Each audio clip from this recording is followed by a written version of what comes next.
Hi, I'm Tim. Welcome to Watchbox, and thanks for logging on. If you love this watch, email me, tmosso@thewatchbox.com, your purchase and pricing email question line for buying this or any watch you see on any Watchbox platform. Reach out to me directly, tmosso@thewatchbox.com for pricing. It's in the description below. Okay, today we're discussing an all-time great. This is the Zenith Chronomaster El Primero, chronometer certified, 42 millimeters in stainless steel. This timepiece measures 13.1 millimeters thick by 50.3 millimeters lug-to-lug with a 21 millimeter spacing between the lugs. For the watch on the wrist, and my wrist is 16 centimeters circumference with an oval profile, and you get a sense of how it wears. Not oversized, but definitely full-sized. This is, in my opinion, a watch for a wrist of 15 centimeters circumference or larger because it is broad and it reads large on the wrist. It's not hugely thick though, especially with a stepped case flank and a cambered sapphire. I consider this watch fairly safe for tight dress cuffs. Now you can see down the barrel that the lugs are coming fairly close to the edge of my wrist, and perhaps no angle shows that better than directly over the top. The hardware and the software. Zenith straps are always a pleasure. You can see that this is a Zenith factory strap in outstanding condition. It's rubber on the underside to separate the leather from the moisture, oil, sweat, and grit of the wrist.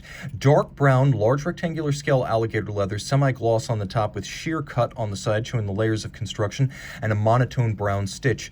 The timepiece includes a relatively simple and straightforward star-capped Zenith branded steel pin buckle, and the case is simple. This is not the Dayfi case. This is a little bit more traditional, though it's not a pure dress watch profile. It has strong, somewhat squared off and canted lug profiles that come to a point. There's a bevel on their flanks. The mid case is all of high polish with a little bit of rounding to it, and then there's some satin finish on the lug hoods. You can see that the sapphire is dramatically stepped in from the case flank, so the watch doesn't read quite as massive. Here we have a cambered box section sapphire that's designed to read a little bit like a vintage plexiglass.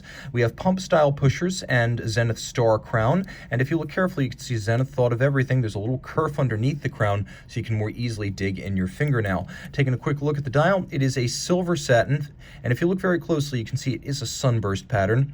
We have a concentric metallic brushing in two different tones, silver and gray, for the tachometer outboard, as well as the minute track, the minute and second track inboard of that. We have stainless steel rhodium plated diamond polished applique indices.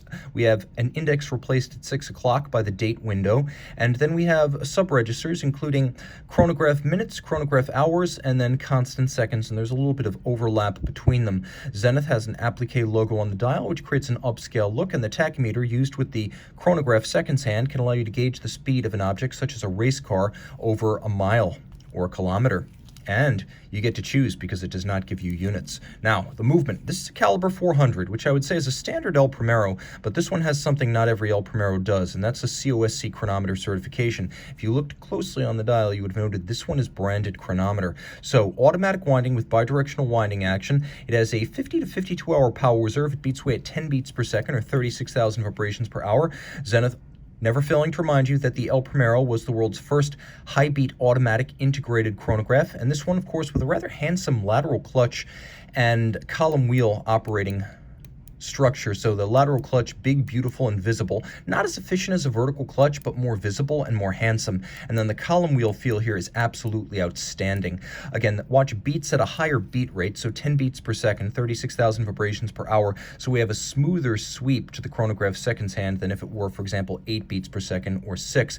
The watch, of course, features a quick set system for the date, though it does not feature a stop seconds function. That wouldn't arrive on the El Primero until the Dayfi El Primero 21. All of this, however, surprisingly water resistant for a formal style watch at 100 meters, so put it on a water resistant band and you'll find that this watch will actually be safe for swimming. Reach out to Team Mosso at thewatchbox.com for purchase and pricing details. And we're back with the Zenith Chronomaster El Primero, well loomed by night.